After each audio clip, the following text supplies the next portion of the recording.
Good morning. It's welcome to Axiom Flux News. It's the 5th of February 2015. I'm going to kick you off with a bit of news about the new appointee of the new inquiry, the old inquiry. And it's a New Zealand judge chosen as new head of child sex abuse inquiry.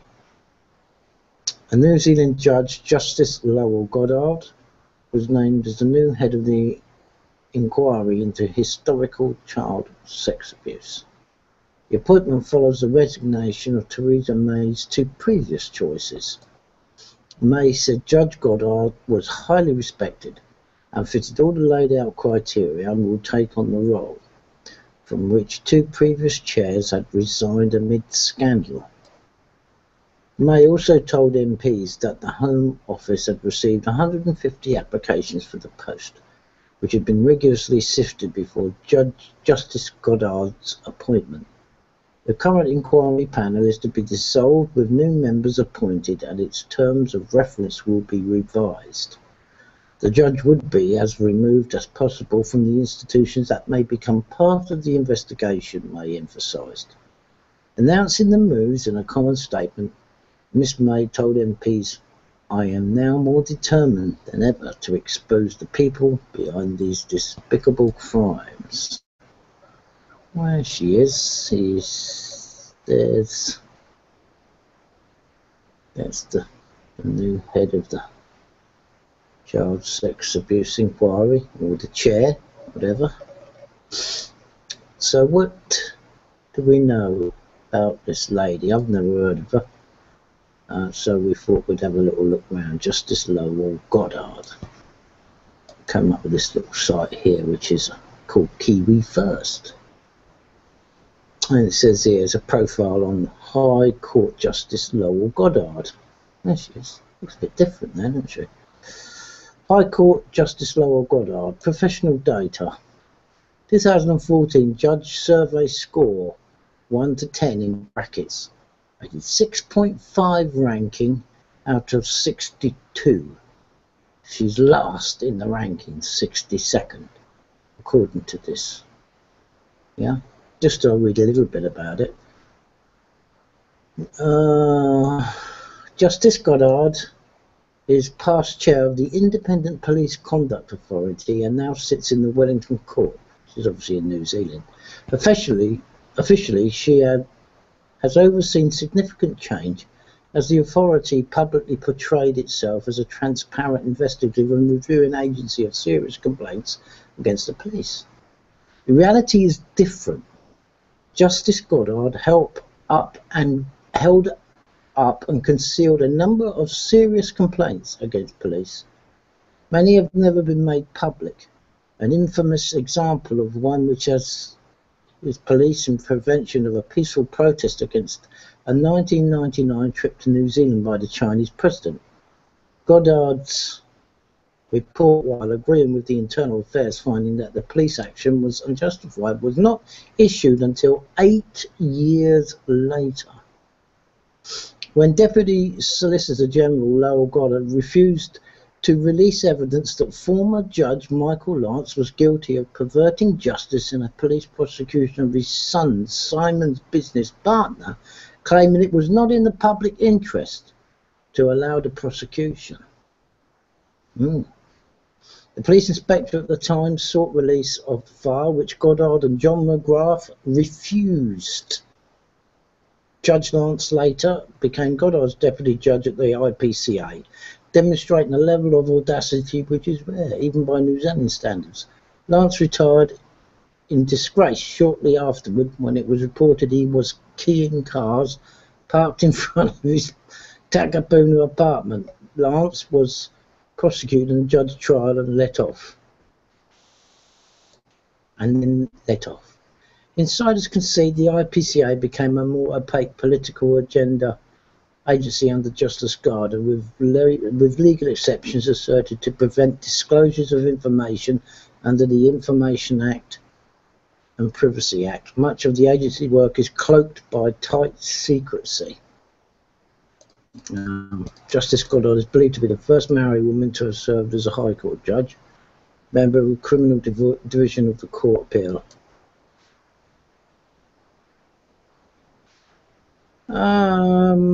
What else it says here? Anyway, just to sort of say, you know, she's covered up for the police, basically. She's done several cover-ups, and she doesn't release stuff until 8 years after the date, etc., etc. So she's not got a brimming report, and she's ranked 62nd out of 62 last, apparently, according to this. So let's get this straight then. Hang on a minute though, PJ. I'll just finish up because, you know, I don't know if Madam and whatever, and I've only just found a little bit just trawling around. Well, I'm struggling to process the information you've put out already, and that's why I was just, you know, putting in there. So let me get this straight. She's 62, yeah, which is probably the only thing that makes sense when you get to read rest straight. I mean, so we've got a judge who gets prosecuted and another judge lets him off in a judge-only trial. And somehow this woman's got connections to do with these people, yeah? Yeah. Right, okay, carry on then. Basically, she's withheld information for 8 years, you know. She basically, you know, helped. Let me sort of go over this a bit. When Deputy Solicitor General Lowell Gordon refused to release evidence that former Judge Michael Lance was guilty of perverting justice. You know, do you understand that, PJ? Does that? You know, oh yeah, that makes sense. Yeah. And actually, I read the other thing is Goddard's report, while agreeing with Internal Affairs, finding that the police action was unjustified, it was not issued until 8 years later. See? So basically, I'm not familiar with New Zealand legal law. Is it any different to what I've Same as here. Are you sure? Would you like to phone a friend? Listen, she's the Queen's Counsel. Is that your final answer? It's all the bloody same. Is that your final answer? Yeah. Justice Goddard scored dead last in the 2000 survey of New Zealand judges, with many lawyers dismissing her competency and hypocritical stances. Is maybe one little silver lining in support of human rights. Ah, well there you go. That says it all. So obviously, you know, I'm just saying, I'm just putting it. I'm not trying to break a black as well. black. I think she's been picked on purpose with her records, you know, to do another cover-up. Because if she ain't got no reputation just destroy, if she's right match for him. Yeah. She's one of the special findings, you know. Well, don't forget, human rights is something that's only come in this country since 1997, since things will only get better. Tony Blair came in, and human rights is only given to you by it come from the EU, yeah, and they can take them away. So they're not inalienable or unalienable rights, if you want to look at it. But anyway, I just thought I'd just pull that up and in 5 minutes. I can't believe they picked though to lead to such an important case.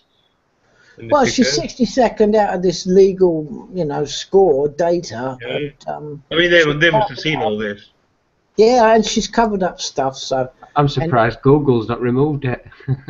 Yeah, she's perfect for Tories then. Yeah.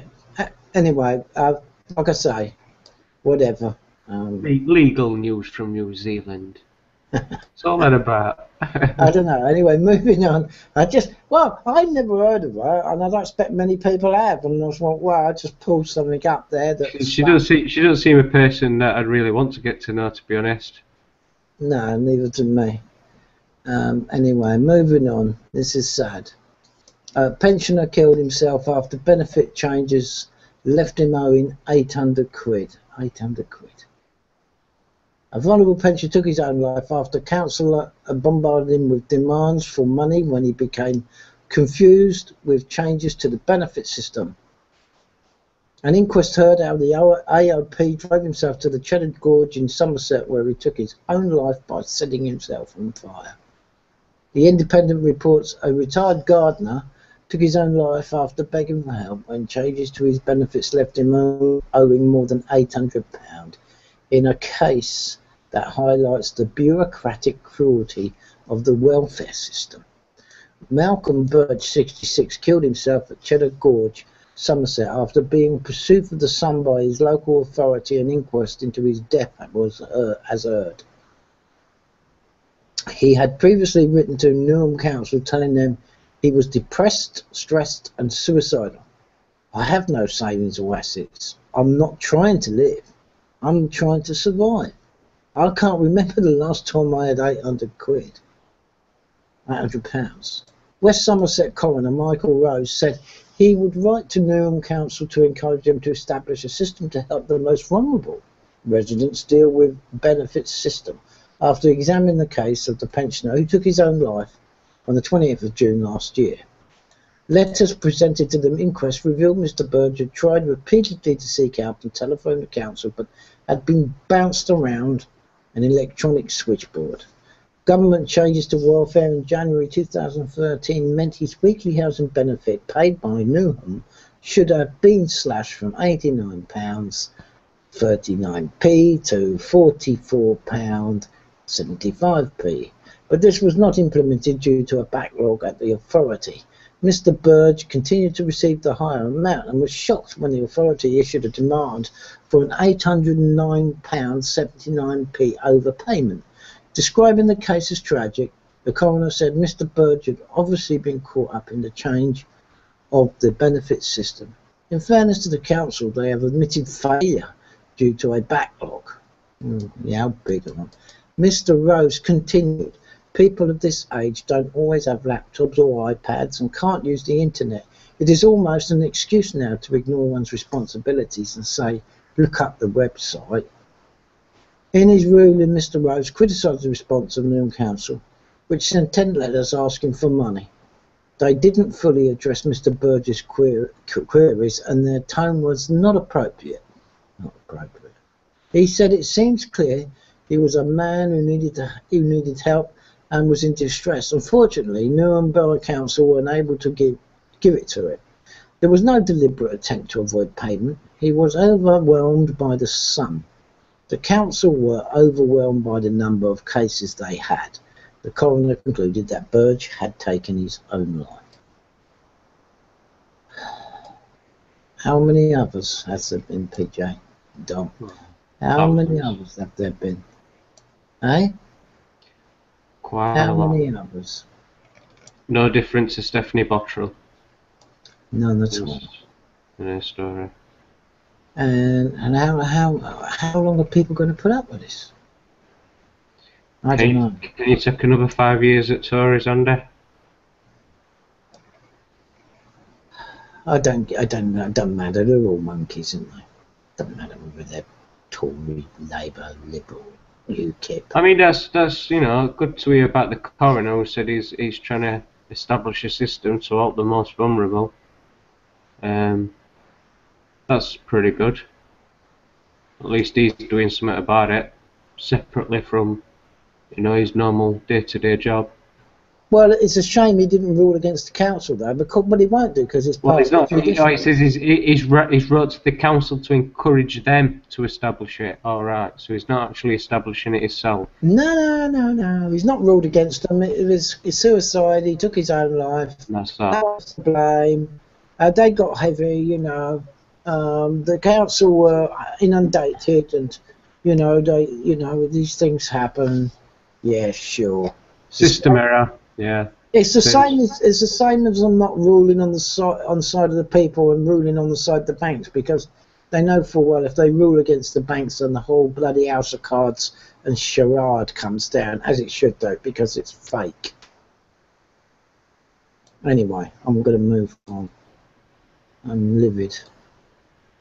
I will finish off with this.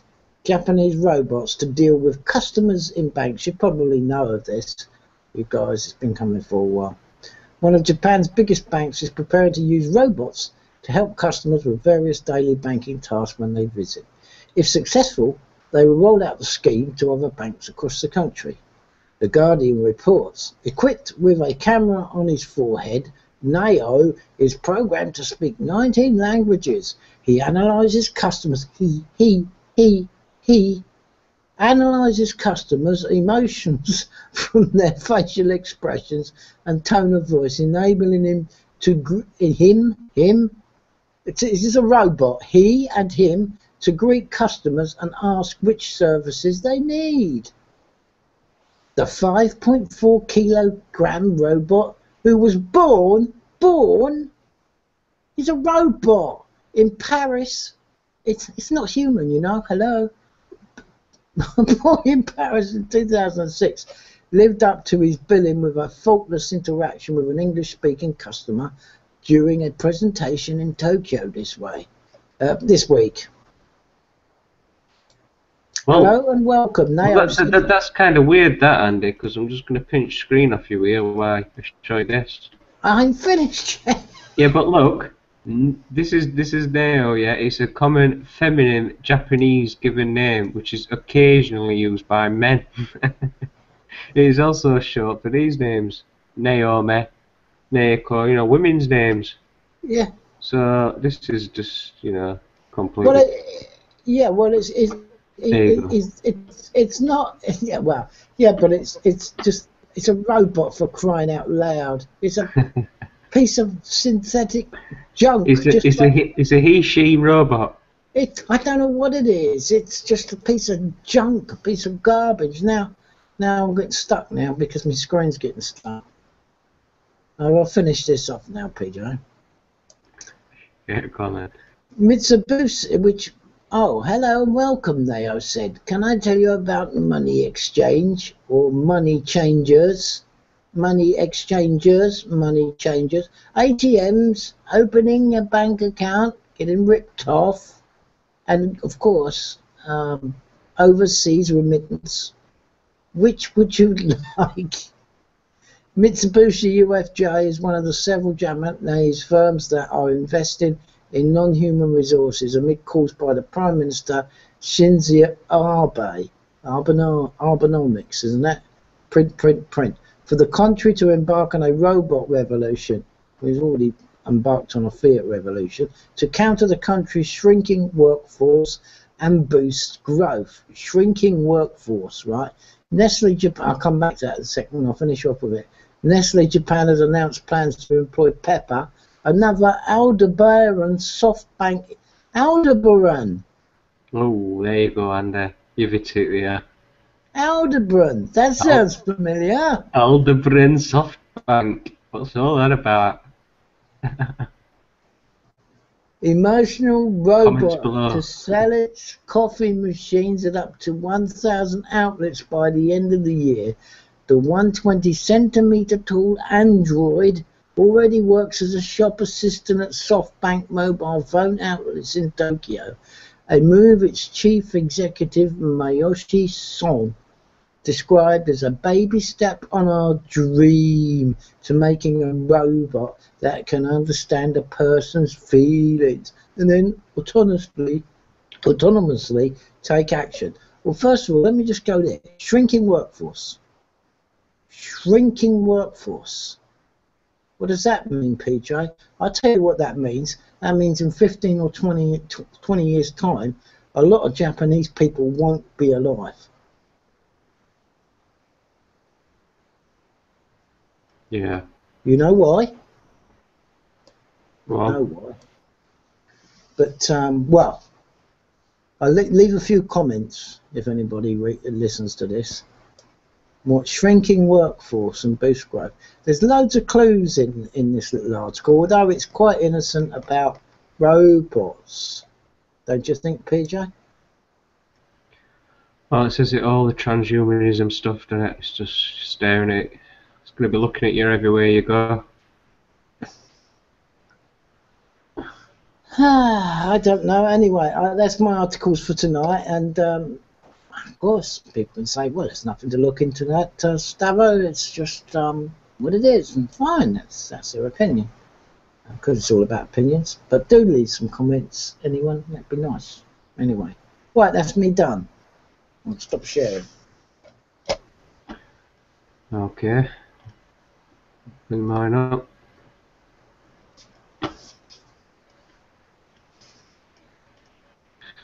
This is the last photo of dying spy Litvinenko released. The last photo taken of poisoned Russian spy Alexander Litvinenko has been shown to the public inquiry into his death. The image of Mr. Litvinenko lying gone in bed shows a marked deterioration in his condition when compared with an earlier widely circulated photo of him in hospital. He agreed to have photos taken in his final days at University College Hospital because he wanted the world to know he was poisoned by the Kremlin, the inquiry heard. Mr. Litvinenko's friend, molecular biologist turned political activist Alex Goldfarb told the inquiry the image was the last of the former KGB officer while still alive. Mr. Goldfarb claimed he was banned from entering the UK in 2000 after helping Mr. Litvinenko and his family seek asylum in a move apparently instigated by the late Russian billionaire Boris Berezovsky. He said Mr. Berezovsky covered travel expenses for the Litvinenkos at a cost of £85,000 or $130,000 and continued to financially support them after they arrived in the UK.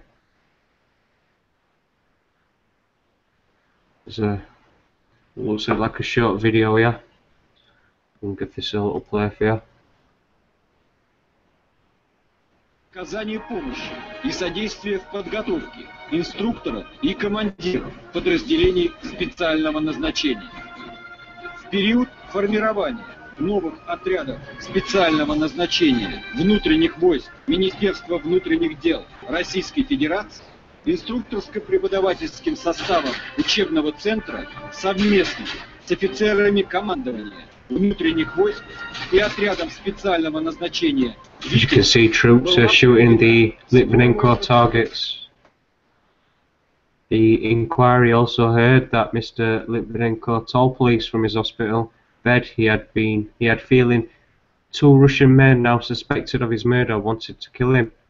He met Andrei Lugovo and Dmitry Kovtun on 1st of November 2006, the day he is now known to have ingested the radioactive substance polonium-210. During interviews in hospital with now retired Metropolitan Police Officer Brent Hyatt, Mr. Litvinenko described the day of the meeting with the 2 men at the Millennium Hotel and his rapid deterioration later in the evening.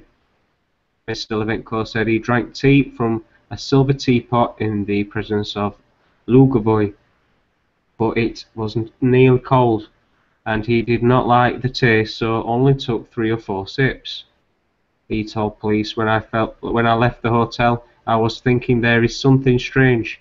I had been feeling all the time I knew that they wanted to kill me.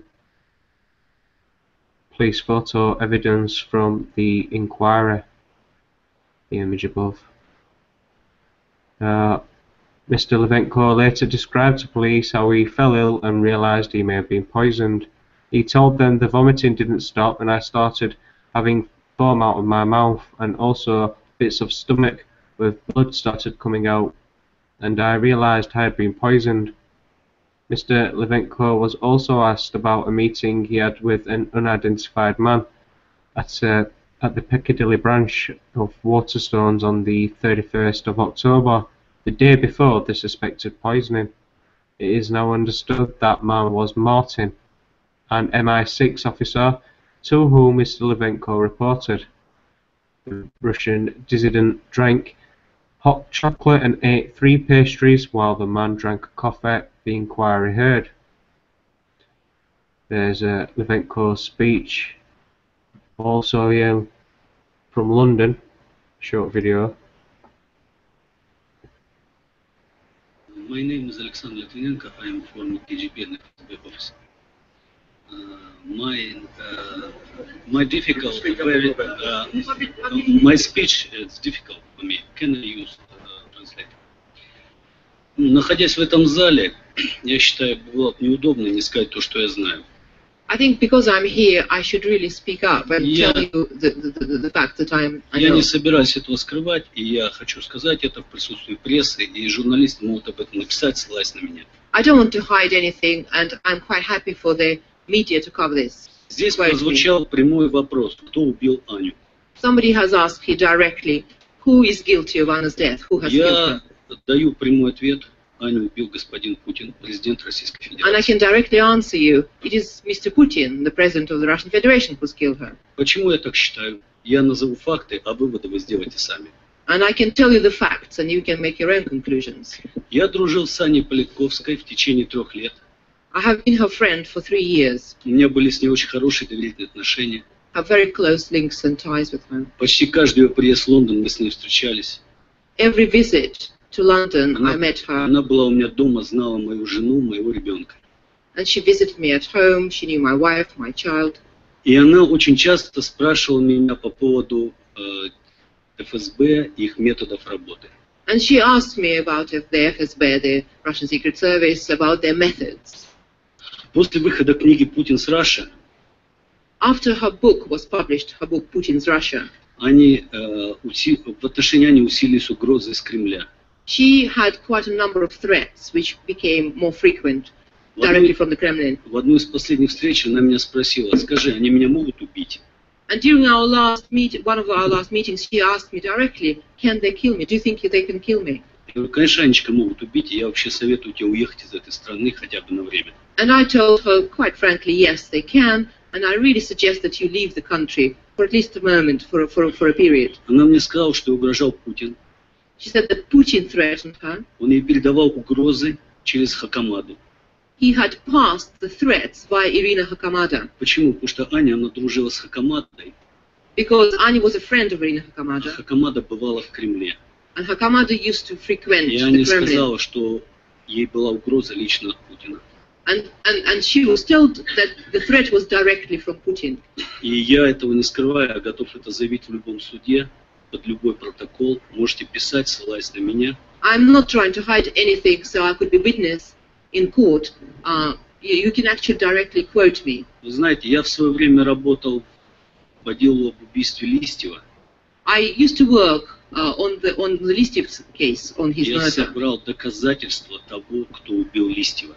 and got quite a lot of evidence on his murder. Я принес эти доказательства в российскую прокуратуру. I took it to the Russian prosecution bodies, Через 10 дней я был арестован. and У then меня был проведен обыск, и доказательства были уничтожены. 10 days later I was arrested. They searched my flat and they removed and destroyed all the evidence. Я знаю, of his death. что заказали Листьева люди, которые находятся в Кремле. У меня есть заказчики, у меня есть мотив, у меня есть все. I know who had contracted his killing, people directly from the Kremlin. I know the contractors themselves. I know the motivation of those contractors. I have all the evidence. Я прекрасно знаю, что в России журналиста уровня Ани Политковской может убить только один человек. Это Путин. Больше никто. And I'm totally confident that only one person in Russia can kill somebody like Anya Politkovskaya with her standing, her fame, and that is Putin. В стране, полностью контролируемой Кремлем и спецслужбами, я знаю, как спецслужбы контролируют эту страну.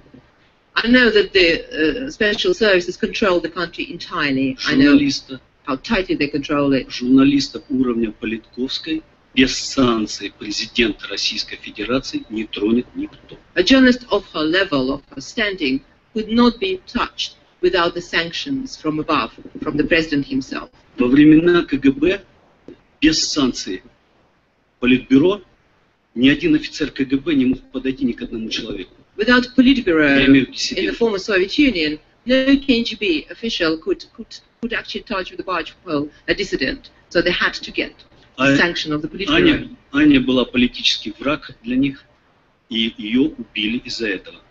Anya was a Мой political вам opponent, ответ. and this is why Аню she was Политковскую killed. убил Путин. So Putin Путин killed убил her. Анну Политковскую. И мы об этом узнаем, когда поменяется режим в России. And as soon as the regime Спасибо in за Russia внимание. changes, we'll know the facts. Okay, Mr. Hayat interviewed Mr. Litvinenko over 3 days. Counsel to the inquiry, Robin Tam QC, asked Mr. Hayat if he witnessed Mr. Litvinenko's condition deteriorate in that period. Very clear, yes, Mr. Hayat said. So there you go on that one. Over to my next article. A short PCR. The railway lines alarmingly close to the sea. The Dawlish coastal section is part of one of the UK's most scenic stretches of line. The collapse of the railway line at Dawlish last year generated major headlines, but it's not the only stretch under threat. The coastal railway line from Carlisle to Barrow-in-Furness is one of the most scenic in Britain. In places, it runs at the foot of cliffs immediately above water. That means it's also one of the most vulnerable lines in the country, always at risk from the destructive power of the sea, or from rockfalls, or from both. The tiny unmanned hull at Flimby, just north of Workington, is a bleak and windswept place in January. It's also one of the most exposed stretches of the line. The track here runs almost at sea level, right along the back of the beach, divided from it only by a low earth bank. And on 3rd of January last year, a few hundred metres south of Flimby Station, the line ended up underwater. Ian Joslin, the local area director for Network Rail, called the circumstances that night a perfect storm. High tides combined with strong onshore winds and washed away the earth bank and 200 metres of the ballast underneath the track. The rails were left hanging unsupported in thin air. Sound familiar? A month later, on the night of 4th to 5th of February, the tracks of the main railway line to Plymouth and Penzance were similarly left hanging when a storm destroyed part of the sea wall at Dawlish, on a spectacular stretch where the line weaves along a man-made ledge and through tunnels at the foot of the red sandstone cliffs. That closure was national news. The Prime Minister was deployed to survey the damage, and it was 2 months before the line reopened after Network Rail rebuilt the seawall. During the same January storms that destroyed the line at Flimby, the Cambrian line along the coast of West Wales from Machynlleth through Bournemouth to Fulham was also breached in several places. Stranded trains had to be taken away by road on low loaders. That line wasn't fully back in operation until May, 5 months later. Neither the breach nor the one in Cumbria made the national news. The Cumbrian coastline at Flimby took just a week to reopen. It was no mean feat. We had to come and repair the sea defences, which involved bringing in a significant amount of rock armour, says Jocelyn. We had wagons and lorries arriving around the clock for the first 3 or 4 days, and we also had to repair the integrity of the track, the bottom ballast, the actual sleepers and rail. Several hundred people, Network Rail staff and contractors were involved. The quarry at Shap opened over the weekend to supply the rock armour, basically massive boulders dumped between the rails and the beach to dissipate the forces of the waves. It was a big project which might have taken several months to plan in ordinary circumstances. On this occasion, it was put in place virtually overnight. So there you go, I just thought I'd bring you this. I'm not going to read it all because it's quite lengthy. If this article takes your interest, then have a look, read it out. It goes on and on and on. Not sure if you are aware that, Andy, if You've heard about this? You just don't know what to trust anymore. You've got your planes landing into water and your trains getting hit by. Oh, it's just chaos in it, Andy. Well, I live in the part of the country where if the wrong type of leaves fall on the track, then services are suspended. If you get half an inch of frost on the lines, normal services are suspended. That can't be to do with health and safety, otherwise they'd consider, you know, the power of the waves a lot more than leaves, surely. You'd have thought, but moving on. yeah. So it's madness. Fox News site embeds unedited ISIS video showing brutal murder of Jordanian pilot. Don't worry, I'm not going to be playing any videos. I'm just covering the fact that Fox News has embedded it onto, you know, the site. Only US network to feature graphic video showing Muad'Al Kasabeh burning to death. Twitter accounts associated with ISIS supporters are sharing video via links to Fox News. So there goes the guy. So there you go. If you're one of them that like to float around on Fox News, and you don't really want to be seeing any of that, then, you know, just think about what your websites you do look at and try and steer clear from them all. Stick with Axiom Cape for the time being. Right, that's my articles done. Any comments, any questions? Well, on that last one, Oh yeah, go on. when somebody shows film from, I don't know, it's Fallujah or things happening in Iraq, that wasn't to the liking of a certain government at the time, that chap was put in solitary confinement, and as far as I know, he's almost going to be in prison for life for releasing them. A certain Mr. Manning. Now, Yeah. you know, you know, it seems to be Miss Manning. Miss Manning now, Miss isn't Manning. it? Yeah, I should Mrs. correct you. Manning now. What's It's his? Miss. It's Miss. Yeah, Miss yeah, Manning. Chelsea Manning. yeah. They can, you know, Fox News can put, you know. It says YouTube removed a link to the video a few hours after it was posted, and a spokesperson for Facebook told The Guardian that if anyone posted the video to this networking site, it would be taken down. Several news organisations used still images from the video in their news stories, both in print and online, including the Daily Fail of all failures, the New York Daily News, and the New York Post, which also used an image of Kasabeh on fire for the front page of their evening edition. Imagine getting that for an evening edition, sitting down with your tea on your lap. And I do understand, but Well, no, they're just putting in sell papers, aren't they? That's yeah, I don't about. understand why people buy it though. I really don't. Well, people are curiosity, innit? Really want to see what happened and that. There'll probably be a lot of people watching video. Well, they can't. Yeah, no doubt. But what I'm saying is, I don't understand. Once you know on basis of what happened, that's probably all you really want to. I mean, maybe there's something wrong with me. I don't know, but I won't like to sit down or start watching a video of somebody getting burnt to death.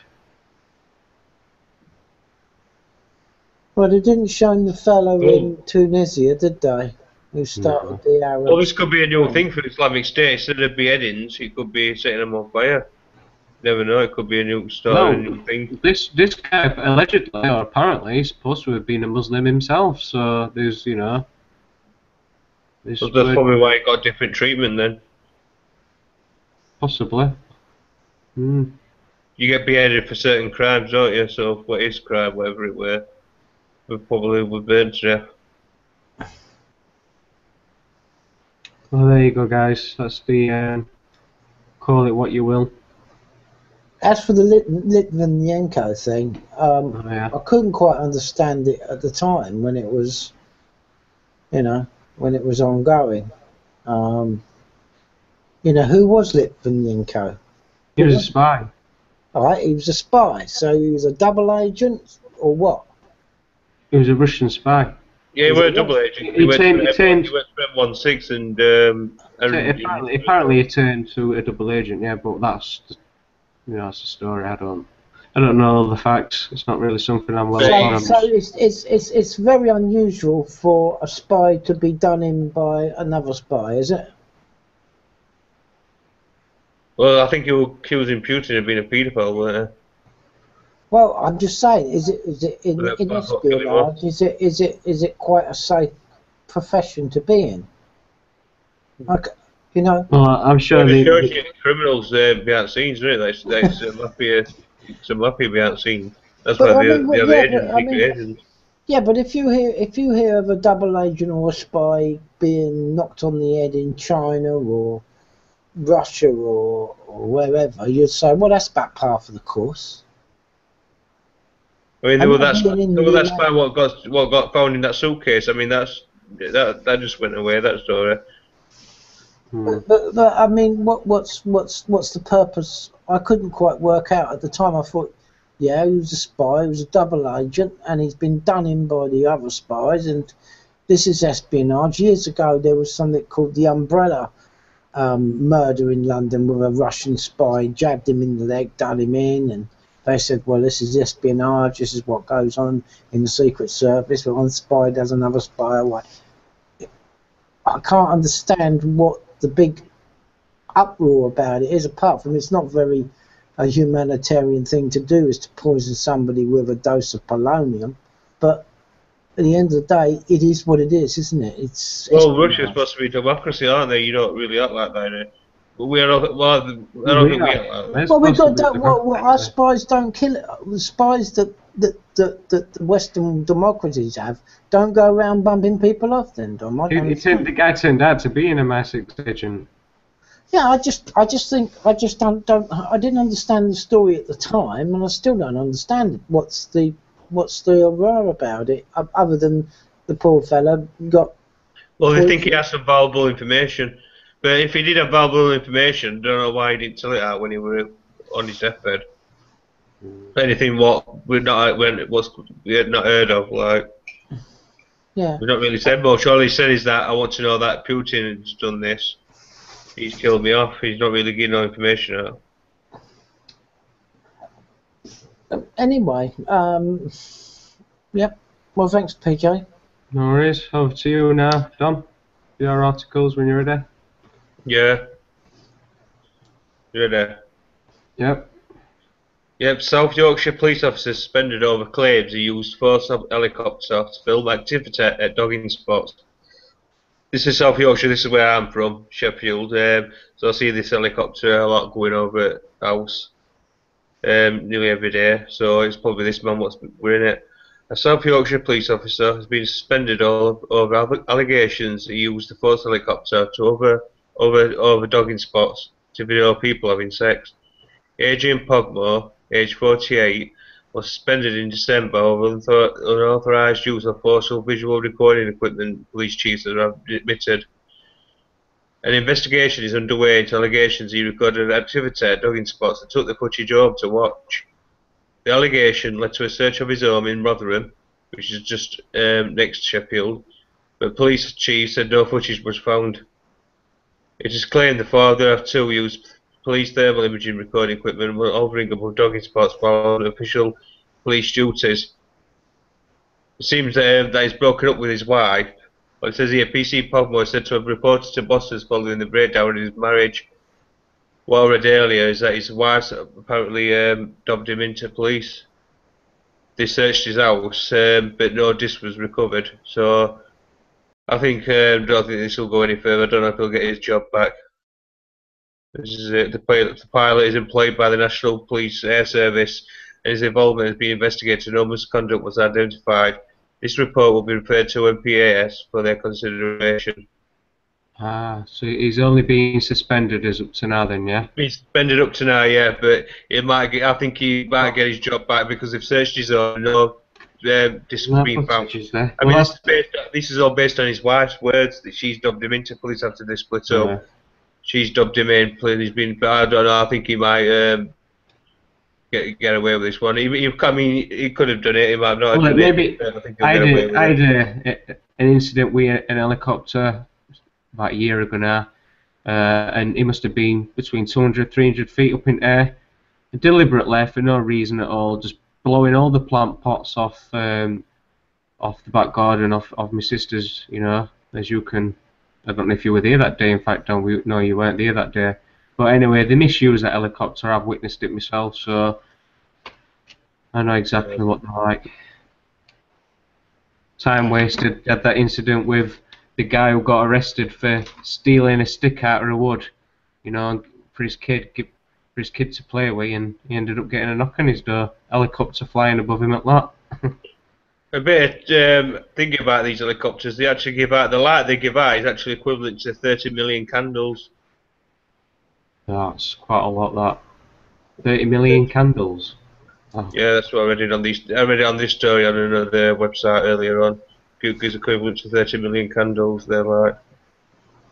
And with incident in Glasgow and what happened with the police helicopter, you'd thought that this sort of stuff, you know, won't be tolerated, but just goes to show how much these officers put public safety, you know, and how much they value it. Yep. Right, moving on. Ross Ulbricht, Silk Road creator, convicted on drug charges. He's the one who sells medicines and drugs without prescription, which is called Silk Road. The man accused of operating Silk Road, a deep web marketplace where illegal drugs were sold, has been found guilty. Ross Ulbricht, 30, was convicted by a Manhattan jury on all 7 counts, including narcotics and money laundering conspiracies.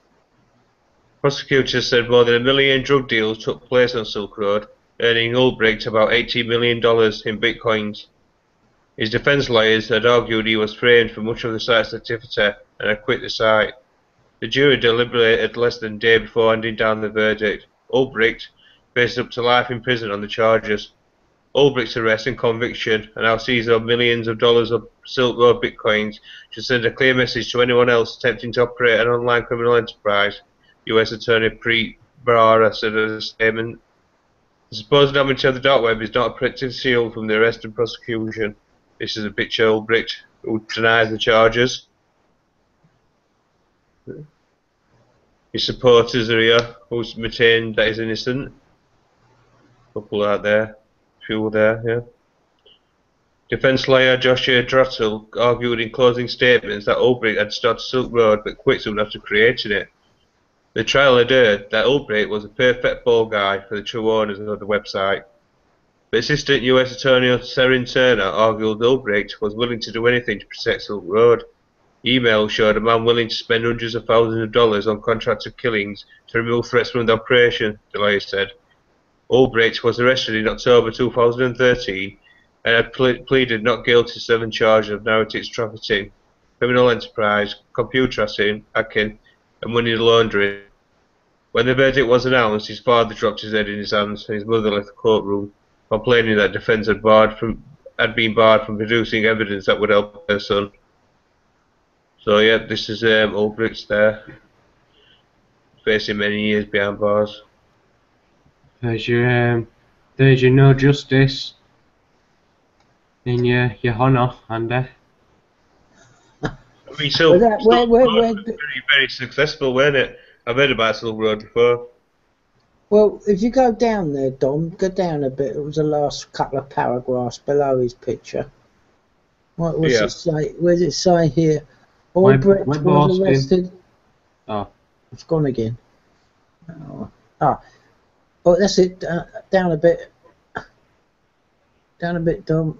Ulbricht was arrested in October and pleaded not guilty to 7 charges of narcotics trafficking, criminal enterprise, computer hacking, and money laundering. That sounds like. That sounds a bit like.